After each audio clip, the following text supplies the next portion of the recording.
My name is Marquis Hill. I'm a trumpet player from Chicago, Illinois, now living in New York, kind of living between Chicago and New York. I got exposed to all of these different styles of music just from simply being in Chicago. My first love was jazz music, so a lot of my mentors, they exposed me and they took me under their wing and exposed me to the great jazz music coming out of Chicago and the history of the music. But also, to be a working musician in Chicago, you're going to play jazz gigs, you're going to play blues gigs, you're going to play rock gigs, you're going to play church gigs, you're going to play weddings, you're going to play cafes. So it was just natural. Coming up in the city, I was thrown into all of these situations, and all of these different musical situations has contributed to my sound, and to the way that I hear and the way that I approach music. I sound like a vocalist. When I play, I try to emulate how the human voice sounds, so warm, widespread, breathy, round. When you hear Ella Fitzgerald or you hear Sarah Vaughan, there's a sweetness to the sound. And I think all instrumentalists, me specifically and especially, I try to mimic that emotion of a human voice.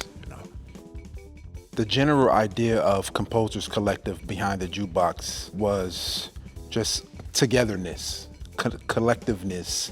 There's a saying, teamwork makes the dream work. So when you're on the bandstand and there's a bass player, a piano player, a drummer, a trumpet player, a sax player, guitar, we're all individuals, but we're working together.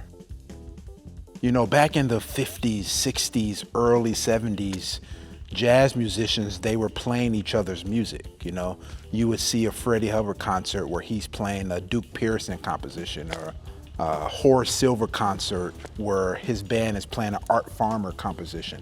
And I started to think, when did that stop happening? So I thought about, let me call some of my colleagues and have them write music for me and for my band. And I gave them the freedom to write whatever they wanted to write, but I told them to think about my sound, and also keeping in mind that once you give me the piece, I'll interpret it and I'll make it my own. And everyone was open to that. When you're on a bandstand, it's all of us pouring into the same thing, like we all pouring into the music. And I wanted this project to feel that way. I didn't want it to feel like, oh, this is just Marquis Hill's music. Even though my sound is over the entire record, I wanted each band member and all of the composers to feel like we're a team. We're pouring into this big melting pot of music. On the very first track, Wayne Shorter, I found an interview and that really resonated with me. He said, "It takes courage to go into the unknown. It takes courage to go into the unknown alone." And that really resonates, It truly does. You have to believe in yourself. You have to have a purpose. And you have to be strong and have courage to do this thing, to walk this thing that we call life on your own,